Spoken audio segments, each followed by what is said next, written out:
আমাদের অবস্থা হচ্ছে একটা গ্রহণযোগ্য নির্বাচন সবার কাছে যাতে হয় ততদূর সংস্কার করবেন।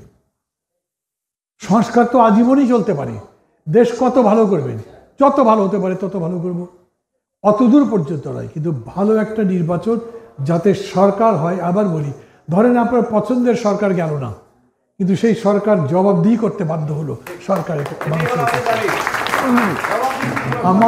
আমাদের কিছু একটা করতে হবে যাতে সামনে যেতে পারি। আমরা সবাই মিলে ভাবছি, ভেবে ঠিক করতে পারবো। আমাদের অবস্থা হচ্ছে আমরা সংস্কার করে নির্বাচন চাই, বিলম্ব চাই না। সবচেয়ে বড় কথা, ভালো গ্রহণযোগ্য নির্বাচন চাই যাতে একটা ভালো সরকার হয়। Thank you. এখন অনুমতি দেন না? দেখেন, টাইম লাইন যে দেব, বগুড়ার যতগুলো থানা আছে তার রিপোর্ট আপনারা জানেন।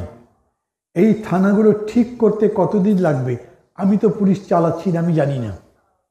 যদি এইখানে 12টা থানার মধ্যে 5টা থানা খারাপ থাকে, এই 5টা থানা ভালো করবার জন্যে ভালো ভালো অফিসার আনতে হবে।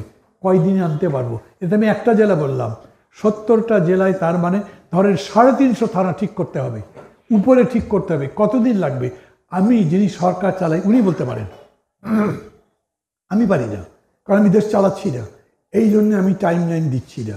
কিন্তু আমি একটা মনে করি, ডক্টর ইউনূস যখন বলেছেন যে কম সংস্কার করে এই বছরের মধ্যে দিতে পারি, আর বেশি বা প্রয়োজনীয় সংস্কার, ভালো সংস্কার করে সামনের বছরের মাঝামাঝি নাগাদ দিতে পারি। আমি ভালো সংস্কার করে ভালো নির্বাচন চাই। বাছাই করা আলু আর স্পাইসি সিজনিং এ প্রাণ পোটাটা চিপস নাকি বিস্কিট খেয়ে বোঝে নাও। বিরোধী দল আছে, বিএনপি, সবাই জানেন অনেক বড় দল, এখন অনেক বেশি সাপোর্ট, তারা খুব তাড়াতাড়ি ভোট চায়। আবার ছাত্ররা আছে, তারা বলে না, রক্ত এত দিয়েছি, যেন তারা প্রকারের করে ভোট হবে। সলিউশন হচ্ছে ভালো হচ্ছে 9 মার্কা ভোট চাই, এমন একটা ভোট যে ভোটের উপরে দাঁড়িয়ে, ভোটের ফলাফলের উপরে দাঁড়িয়ে আমরা গণতন্ত্র পাই।